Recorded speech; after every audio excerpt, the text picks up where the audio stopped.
Right, we're here on the Yaesu stand here at FTX-1 2025. I'm here with Karl Brazier from Yaesu. Hi, Karl. Hello, how are you? Yeah, not too bad. It's been a bit of a warm time, but this cold's a little bit cooler, so it's not quite as bad. Quite so bad. Apparently it's 38 outside and it's horrendous. Wow, 38 is pretty serious.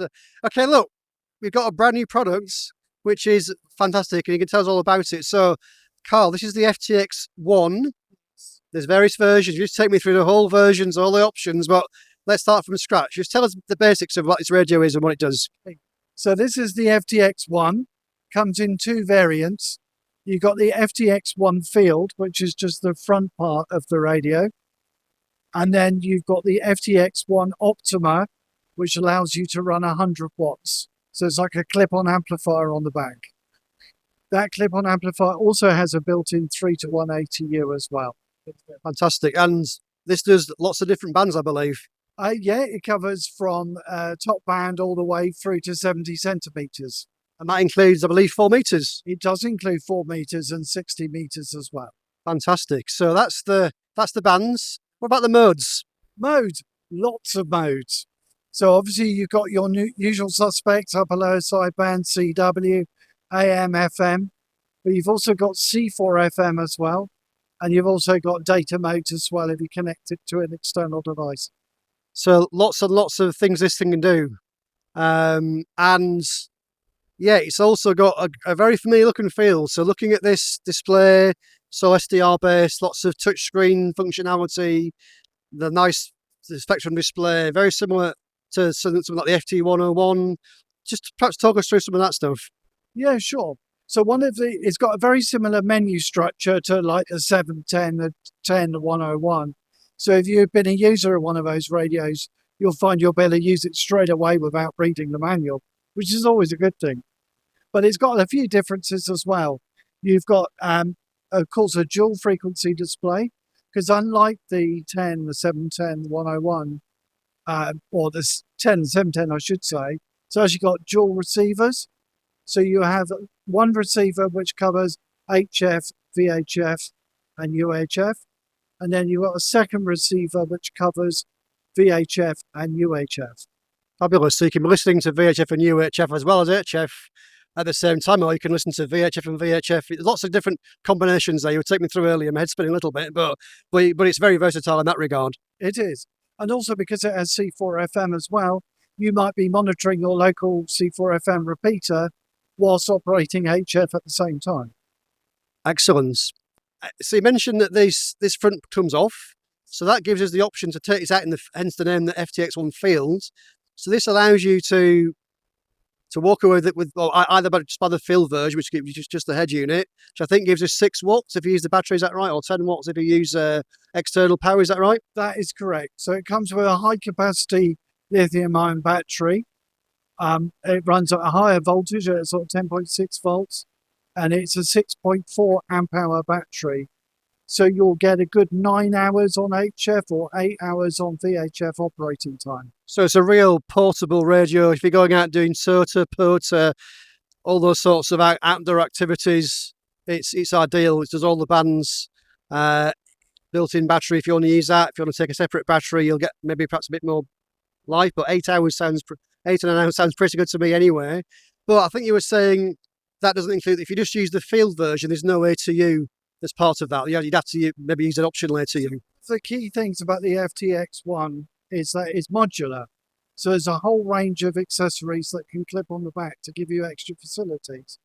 So if you buy the FTX-1 Field, it obviously comes with the main head unit and a battery.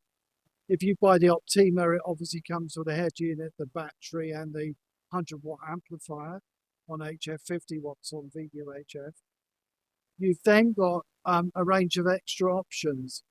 As we said, Optima, the amplifier already had a 3-in-1 tuner, but of course, if you're out portable, you might need a tuner.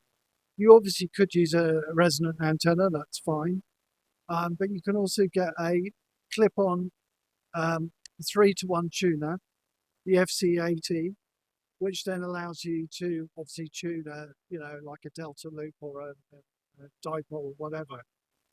where the battery clips on the back, the FC80 has like a spacer that goes over the battery, and then the FC80 clips onto the back of that. So it means you can start stacking the radio to configure it to how you want it to be. We also have like a guard that can go around there to protect the dials and the knobs and so on. We also do things like a Bluetooth module as well, and also a GPS module.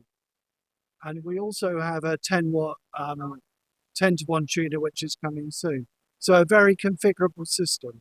Got so lots of things there. So if you've got specific requirements, you can really tailor it specifically to what you need. So if you want to work out, portably, you want to put it in your car, you want to use it with a Bluetooth headset, all the options are there. I did quite like the handles, by the way. You mentioned that the thing where you've got the handles that protect they protect the knobs and the display, that sort of thing. So that's pretty cool. I can imagine that's pretty useful, especially if you're going out, in the field where you might get knocked over, that sort of thing. I think that could be quite a useful feature. Yeah, it is indeed. And the fact that you can configure it to how you want it to be is one of the most useful. And you're also saying if you buy the fill, i.e. just the front part of this, you can later buy the back part and upgrade it into the Optima as well, that's right? Yes, that's correct. So the amplifier is available at SBA1, and you can buy that in the future and then upgrade your field. Cool. And we're currently in June 2025. You can't buy this yet in Europe, I believe, but it is coming fairly soon. Is that right? Soon, we're hoping for availability in August. But dealers are taking pre-orders, I think, at the moment. Yeah, that's right. Fantastic. Karl, anything else you want to talk about? I know this can do a huge amount of things. Anything else you want to point out before we wrap things up? No. I think that covers the main points. It's certainly, my takeaway is a very flexible radio, lots of options, all the bands, all the modes you probably want to use. Small thing I would like to mention, of course, you've got multiple antenna ports on the SBA1 amplifier. So you've actually got two HF antenna ports, which you can configure like for receive, transmit, or receive. And you've also got a separate port for VHF, UHF. Got it. That's good. So at home, then you can have multiple aerials connected. Press a button just to change the aerial. Yep, that's right. Fantastic, Karl. If anyone wants to want any more information about this radio or any of the other radios that you got here on display, where would they go? Well, obviously, if they're visiting here at Friedrichshafen, they can come to our stand. We can demonstrate it. We've got brochures as well they can take away. And there's also information on our website that they can download.